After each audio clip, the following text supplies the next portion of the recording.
Assalamualaikum warahmatullahi wabarakatuh. Perkenalkan, nama saya Nivalin dari kelas 11 MIPA 7. Di sini saya akan menjelaskan mengenai persamaan trigonometri dalam bentuk kuadrat. Persamaan trigonometri bentuk kuadrat. Sebelum itu, saya akan menjelaskan terlebih dahulu mengenai pengertiannya. Yang pertama ada persamaan kuadrat. Persamaan kuadrat adalah suatu persamaan matematika dari variabel yang mempunyai pangkat tertinggi 2. Contohnya ada ax kuadrat ditambah bx ditambah c sama dengan 0. Yang kedua ada persamaan trigonometri. Persamaan trigonometri adalah persamaan yang di dalamnya memuat perbandingan trigonometri. Contohnya ada rumus persamaan trigonometri dasar. Ada sin, cos, dan tan. Yang pertama ada sin x sama dengan sin alfa. Untuk dalam bentuk derajat, rumus pertamanya yaitu ada x sama dengan alfa ditambah k dikali 360 derajat. Rumus keduanya ada x sama dengan dalam kurung 180 derajat dikurangin alfa tutup kurung ditambah k dikali 360 derajat. Sedangkan dalam bentuk pi atau radiannya, rumus pertamanya yaitu ada x sama dengan alfa ditambah k dikali 2pi. Rumus keduanya ada x sama dengan dalam kurung pi dikurangin alfa tutup kurung ditambah k dikali 2pi. Untuk cos x sama dengan cos alfa dalam bentuk derajatnya, yaitu rumus pertamanya x sama dengan alfa ditambah k dikali 360 derajat. Rumus keduanya ada x sama dengan negatif alfa ditambah k dikali 360 derajat. Dan untuk bentuk pi atau radiannya, rumus pertamanya ada x sama dengan alfa ditambah k dikali 2pi. Dan rumus keduanya ada x sama dengan negatif alfa ditambah k dikali 2pi. Yang terakhir ada tan x sama dengan tan alfa. Dalam bentuk derajatnya, rumusnya yaitu x sama dengan alfa ditambah k dikali 180 derajat. Dan dalam bentuk pi atau radiannya, x sama dengan alfa ditambah k dikali pi. Nah, persamaan trigonometri dalam bentuk kuadrat itu seperti apa sih? Bentuk umumnya yaitu a f kuadrat x ditambah b fx ditambah c sama dengan 0, di mana fx-nya sama dengan fungsi trigonometri, yaitu ada sin, ada cos, ada tan, dan lain-lain. Selanjutnya penyelesaiannya yaitu yang pertama, pastikan fungsi memiliki persamaan yang sama. Maksudnya sama-sama sin, sama-sama cos, dan sama-sama tan.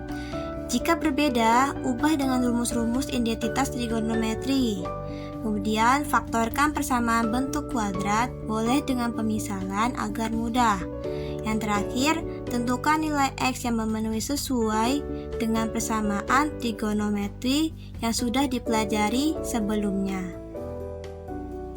Nah, lanjut saja kita ke contoh soalnya. Yang pertama, menentukan himpunan penyelesaian dari cos kuadrat x dikurangin 3 cos x dikurangin 4 sama dengan 0. Intervalnya dari 0 derajat sampai 360 derajat. Kemudian kita lihat fungsinya sudah sama atau belum. Cos x sudah sama ya. Berarti kita bisa langsung menggunakan permisalan. Bisa kita tulis, misalkan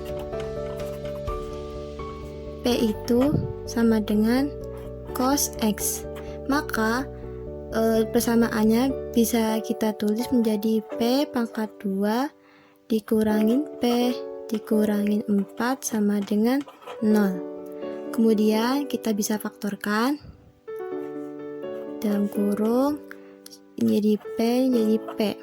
Nah, kemudian bisa kita tulis menjadi plus 1 menjadi min 4. Kita buktikan ya. 1 dikali min 4 sama dengan min 4 dan 1, oh iya ini 3P. Nah, ini jadi 1 dikali min 4 sama dengan min 4 dan 1 dikurangi 4 sama dengan min 3. Kemudian kita cari harga nolnya, yaitu P ditambah 1 sama dengan 0, P sama dengan min 1, atau P dikurang 4 sama dengan 0, P sama dengan 4. Kemudian kita kembalikan ke bentuk awalnya, yaitu P sama dengan cos X. Maka di sini tulis cos X sama dengan min 1, yang ini cos X sama dengan 4. Nah, sekarang permasalahannya, adakah nilai cos yang hasilnya 4? Tidak ada ya, kita tulis tidak memenuhi. Kenapa? Karena nilai cos ini berada pada rentang negatif 1 dan sampai 1. Sama halnya dengan sin, berada pada rentang negatif 1 sampai 1. Jadi ini tidak ada ya, tidak memenuhi, maka yang kita pakai hanya cos X sama dengan negatif 1. Kemudian bisa kita tulis cos X, berarti berapa nilai cos yang hasilnya negatif 1? Nilai cos yang hasilnya negatif 1 yaitu cos 180 derajat. Kemudian bisa kita tulis X sama dengan 180 derajat. 180 derajat ini sebagai alfa. Selanjutnya kita bisa menyelesaikannya menggunakan rumus persamaan trigonometri dasar untuk cos yang tadi saya sudah jelaskan. Untuk rumusnya pertama yaitu X sama dengan alfa ditambah K dikali 360. Nah, untuk alfanya yang tadi kan X sama dengan 180 derajat. 180 derajat ini adalah alfa. Jadi di sini kita tulis alfanya, kita ganti dengan 180 derajat ditambah K dikali 360. Sekarang kita akan mencari untuk nilai K. Nah, untuk nilai K-nya ini kita menggunakan bilangan bulat. Kita bisa tulis K sama dengan negatif 1. Jadi X-nya kita masukkan rumusnya 180 derajat ditambah K-nya berapa? K-nya adalah negatif 1 ditambah dalam kurung negatif 1 dikali 360 derajat. Nah, dihitung hasilnya yaitu negatif 180 derajat. Kemudian K sama dengan 0, X sama dengan 180 ditambah K-nya berapa? K-nya itu 0 dikali 360 derajat sama dengan 0 dikali 360 derajat adalah 0. Kita tulis 180 derajat. Oh iya, jangan lupa intervalnya kan 0 antara 0 sampai 360 derajat kan? Dari 0 sampai 360 derajat. Maka kalau sudah lebih dari 360 derajat berarti sudah tidak memenuhi. Ini masih bisa K sama dengan 1, X sama dengan 180 ditambah diganti jadi 1 dikali 360 derajat. 180 ditambah 360 yaitu 540 derajat. Nah, 540 derajat ini sudah lebih kan dari 360 derajat. Berarti ini sudah tidak bisa dilanjutkan lagi karena sudah lebih. Nah, dari yang sini bisa kita lihat yang ini negatif 180 derajat. Ini intervalnya itu dari 0, berarti tidak.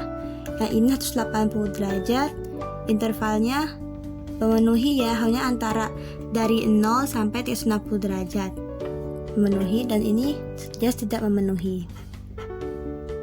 Mohon maaf untuk rumus yang tadi, yang ini 360 derajat ya, yang bawah juga 360 derajat.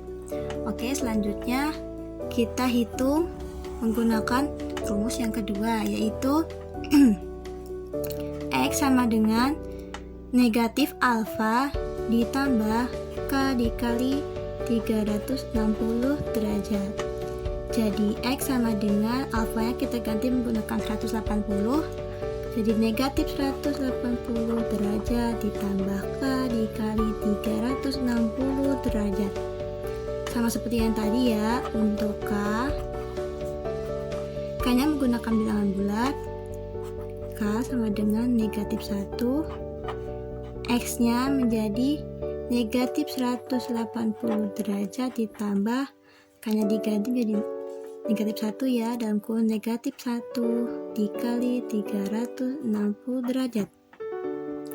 Nah, negatif 180 derajat ditambah negatif 360 yaitu negatif 540 derajat.